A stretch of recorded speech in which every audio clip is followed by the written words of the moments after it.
I'm one of the practitioners here, and I'm super happy to be here, and I'm super happy you all have joined us here this morning as well, whether you're live in person, on Zoom, or watching this later. Thank you for being here. I'm going to start this morning. First, I have to just say, I really love being here. 2 weeks ago, we were in an airport, which almost might have been appropriate for today, or not. And today we're in a church garden. So I just love the change. And I also love the hat. Thank you, I believe, Barbara and the decorating team. So this morning I thought I would start. I'm going to read from Petra Wells and Christian Sorensen's Joyous Abundance Journal, September 11th. September 11th, 2001 changed America. The new cultural meme was cast, uniting the hearts of the country in compassion and divided our minds as to what a rational response looks like. Life was never again the same. We were aligned in shock, but rather than terror and fear prevailing because of that day, love awakened. For a moment, there was a planetary outpouring of caring that was felt globally and can never be forgotten. Sometimes, when a tragedy hits, it's easy to forget there is a choice as to how to perceive the circumstances other than what the majority is feeding you. If you can move beyond the initial knee-jerk response that attempts to understand why this happened, you will realize that a greater possibility beyond the pain is possible. Life will do what is necessary to get your attention. Often similar but louder events will repeat their pounding until it is understood and embraced. Whether individually or planetarily, a balance will return. So as you remember the happenings of the day and all of the lives lost, may insightful gifts of higher understanding beyond a one-sided perspective emerge in your awareness.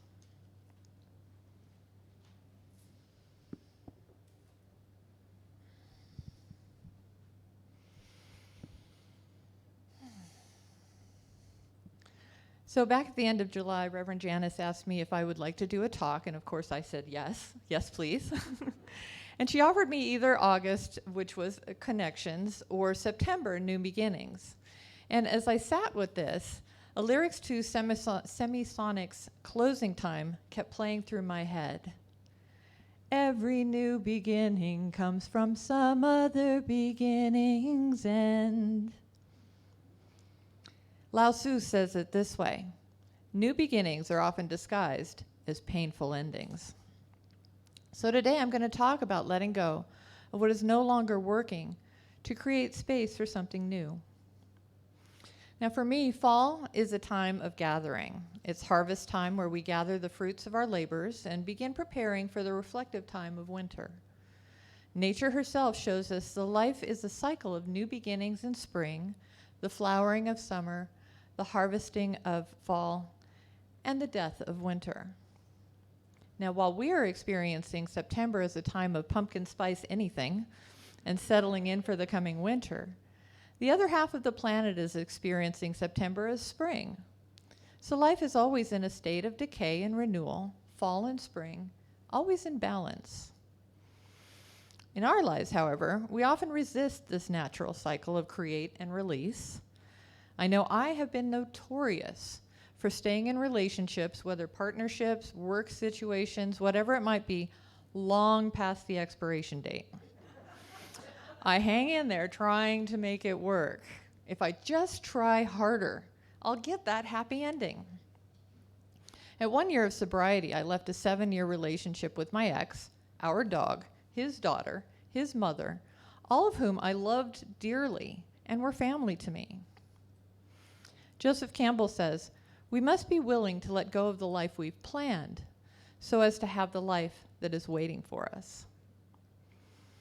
This reluctance and need to let go is not limited to just relationships.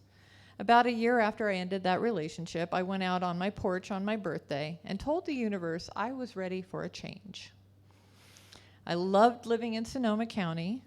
I was living in Forestville in the forest. The river was down at the end of the hill where I lived. Gorgeous place to live. I loved my work, my school, my fellowship, teaching at the Berkeley Psychic Institute and being a minister there in that community. Participating in my Center for Spiritual Living in Santa Rosa and being part of the One Heart Choir. I loved my life. Everything was wonderful, but I noticed I was in a rut. I was doing the same thing over and over. And as pleasant as that was, ruts become deep holes, ditches that I can't get out of. I was beginning to move kind of backwards. And that night on my porch, as I said this prayer of change, I saw two shooting stars. The universe had heard me. I had to let go of my life in Sonoma County to have a new experience. And that turned out to be Bakersfield, where I built a new life of work, friends, fellowship, and got my degree. In her book, Calling in the One, Catherine Woodward Thomas says about allowing loss, that we are so captivated by our collective myth of happy ending that we rarely acknowledge the amount of loss that can be involved in getting there. The truth is, each gain in life represents the loss of something else. We simply never move forward in life without losing something. Surrendering to change means letting go of being in control. When we refuse to move forward, it becomes clear with a relatively short period of time that, in fact, we've begun to move backwards. She continues by saying, you must challenge yourself by asking, how willing am I be, okay, let me do this again. How willing am I to be inconvenienced, to be uncomfortable, to be wrong? How willing am I to surrender control, to follow directions, to take real risks where I actually might fail at something? Continuing, if you feel desperate for the fulfillment of love, or whatever change it is that you are wanting to make, remember that letting go of everything in its way is an appropriate way to channel desperation. Be desperate enough to release all that is fear-based, all that is limiting, all that is predictable, and all that is safe.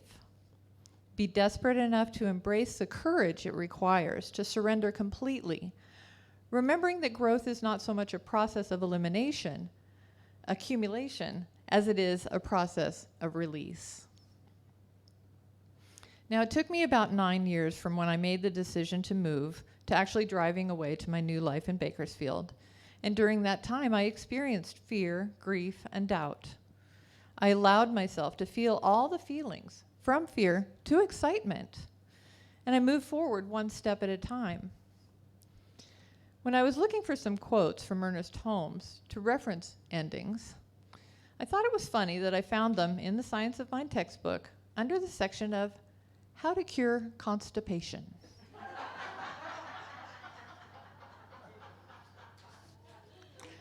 After all, when we're holding on to people, places, and things that are no longer serving us, our lives do become constipated. So on page 232, Holmes says, it is necessary that we release all thoughts as well as things that clutter up our lives. We are reminded that there is something resembling the divine in the intelligence and fearlessness of the organs of our body, in the way they take that which is necessary for their sustenance and well-being and release what is not needed.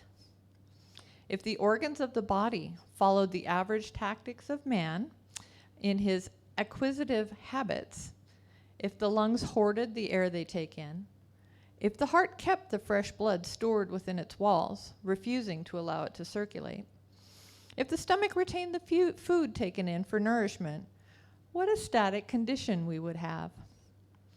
But the very reverse is true. Such perfect assimilation, elimination, and circulation has never been equaled by man in anything he has invented.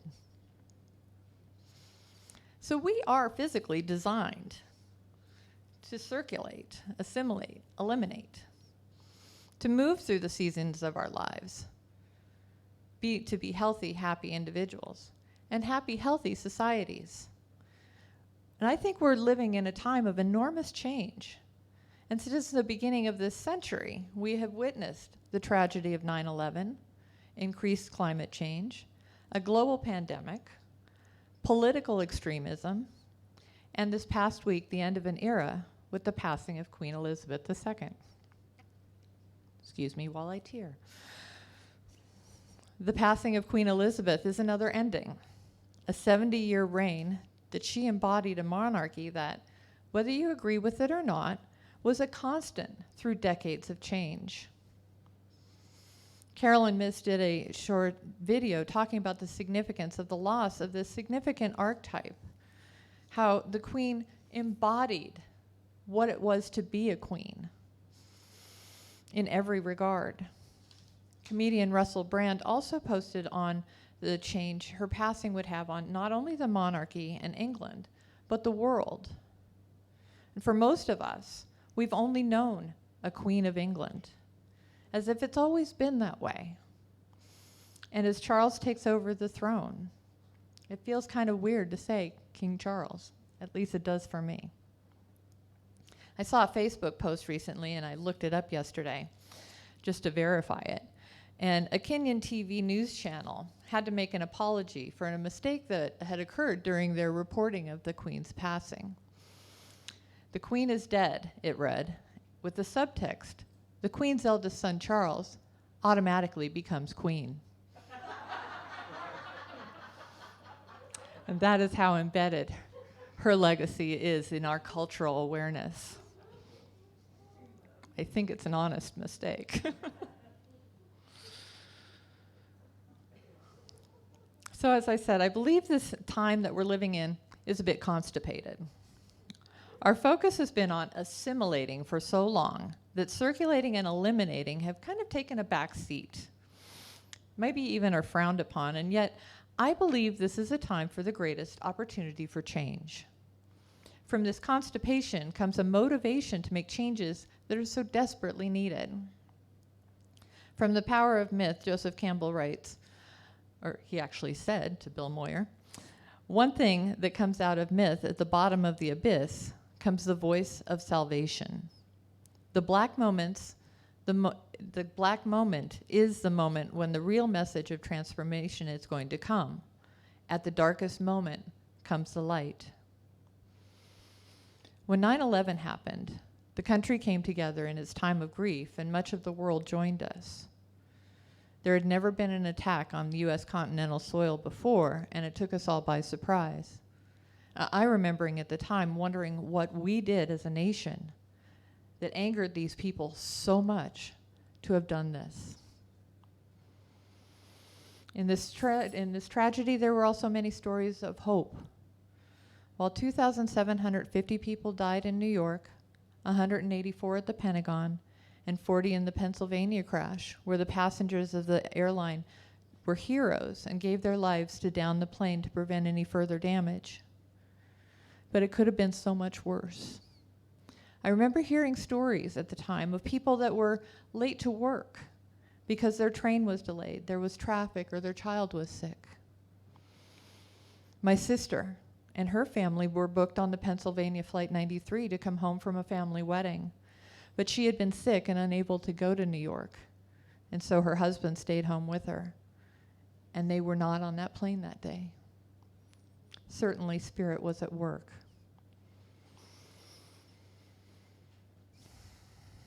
And lack of circulation is affecting our planet. We eliminate waste into our water and atmosphere, and we have overwhelmed the planet's ability to heal itself. And yet, one of the benefits of the COVID pandemic was seeing how quickly the planet could restore itself when we humans took a break from living our lives of consumption. I found a scientific journal entry, Benjamin Vallejo, and it's titled Pandemic Anthropause and Healing the Planet. And he writes, within the first month of lockdown, there was a noticeable improvement in air quality and greenhouse gases were reduced. There was a reduction in environmental noise, less solid waste deposition on shores, less solid waste in general, less solid waste generation, restoration of beach environments, and even the return of biodiversity to peri-urban areas such as fish, seaweeds, and seabirds to Venice's canals. And I remember dolphins were returning as well. There was biodiversity. Let's see, and mammalian carnivores were returning to the parks of Tel Aviv. So when we give the planet a chance, she's able to heal herself. So this was a great opportunity. The pandemic was a great opportunity to reevaluate how we are consuming, circulating, and eliminating personally, nationally, and globally. And yet everyone instead was looking for the new normal, with the expectation that it would be similar to the old normal. During the pandemic, we heard that cry for racial justice in this country with Black Lives Matter movement.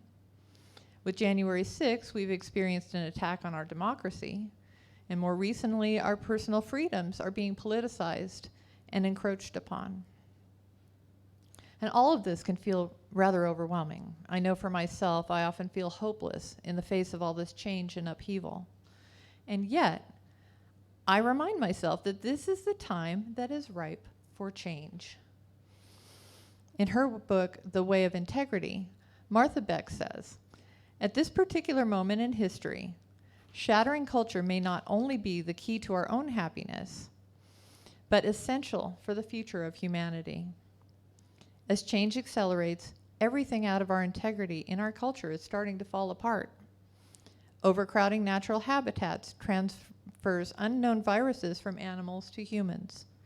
Economic models originally built on slave labor are beginning to shatter at their foundations. Even the weather is turning into global weirdness because of human behavior. These are difficult, frightening times. And it's hard to see how one small person can help, but you can. Your next steps are on the way of integrity. Our next steps could change everything. She says, contemplating integrity as a way of life is like deciding to leave your homeland and become a citizen of a brand new country. It involves a major identity shift. Even if we deeply feel that this transition will bring us happiness, health, and purpose, it can be almost too huge to contemplate. We must give our psychological and physiological systems times to adjust, and we do this by allowing and mourning the known mystery that we are leaving behind. So if you're honoring your true nature and find yourself missing your old culture, don't panic. Be kind to yourself. Allow yourself time and space to grieve. And finally, she says, she talks about the power of 1-degree turns. That we can start moving in the direction of our perfect lives immediately, but we can also go easy. In fact, that we should go easy. Psychologists who study change tell us that, paradoxically, positive transformation happens more quickly when we do it in small steps rather than heroic leaps. So each of us can start slowly. What can we do in our own individual lives to be part of the shift and part of the change? As a practitioner, I remind myself often that the power of spiritual mind treatment is no small thing. As I shift my consciousness, I find it easier to be the change I wish to see in the world. When I treat, I align myself with the people, places, and things that serve to grow me. And recently, I completed a 30-day laddership pod presented by ServiceSpace that I actually found in the CSL Tucson newsletter. Read those to the bottom. There's good stuff in there. So I had no idea what ServiceSpace was or what I was signing up for, but I was called to say yes to the offering. And I admit that it helped that they do this work for free. And what I ended up joining was an international group of people who wanted to be the change they wished to see in the world. Some were interested in helping people with food insecurity. Some were focused on healing the planet. Others were participating to deepen their own personal journey of consciously participating in this thing called life. So returning to Ernest Holmes and his suggestions about relieving constipation, it's the segment that Maria read at the beginning of our invocation time. If one would take the time once a day at least, to let go of all that is not true and lay hold of reality, to let go of doubt, distrust, worry, condemnation, and fear, and to lay hold of life in all its expressions of beauty, truth, and wholeness, this mental congestion would be healed. Keep the mind and body open to the reception of truth. Relax your thought and allow the free flow of life essence in and through you. Life essence expresses itself in cycles. Spirit comes into a body, experiences the joys and sorrows of life, and leaves the body to return back to source. Each of us knows when a change is coming in our lives, and it is up to us to breathe into it and move with the seasons, or resist it until life smacks you upside the head with a 2x4. So back to the closing time song. Closing time. Time for you to go out to the places you will be from. Thank you.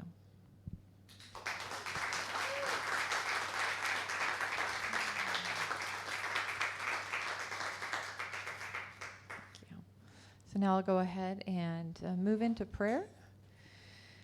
If you'd like to just breathe in, and if it's comfortable, close your eyes and join me as I recognize that there is only one life, one divine creative intelligence, one source of all beingness that is whole, perfect, and complete. It expresses itself in, as, and through all of life on this planet and in this universe, beyond the knowing and the unknown. I know that this one is expressing in, as, and through me, that it is all of me, and yet I am not all of it. But this allness in me is this joy, passion, love, and wholeness. And as I know that this expresses itself as me, I know that it expresses itself as each of us, that we are all these divine points of light, love, and expansive creativity. And so as I know that this truth of each of us, I know that this truth expands, radiates out into the world, knowing that everyone on this planet, everything on this planet is this expression of this one whole life. And so I know that this interconnectedness is beautiful and perfect, that this interconnected life heals and supports. And so I move into this place of being one with this, to move and flow with the flow of life, no longer separate. I see myself interconnected with each of you, with the places around me, with the plants and the air and the water. I know that as we have this time of mourning for a queen of a whole nother country, I know that this unifies us as well, that we move through these shifts and changes of our time in grace, in beauty, and in love, knowing that from this something more is happening, because I know that spirit is this expansion. It is always evolving into something greater, and so I know something more beautiful is coming out of all of this. And so I rest and relax, knowing that everything that is mine to do is already there for me. I am led by my heart, and I follow. And so I'm grateful. I'm grateful for living in these times, as chaotic as they may appear. I am grateful to be here and right now. And in this gratitude, I release this word, knowing it is already done in the mind of God. And it is for each of us to choose how we participate in this game called life. So I let this word go, knowing it is so, and so it is.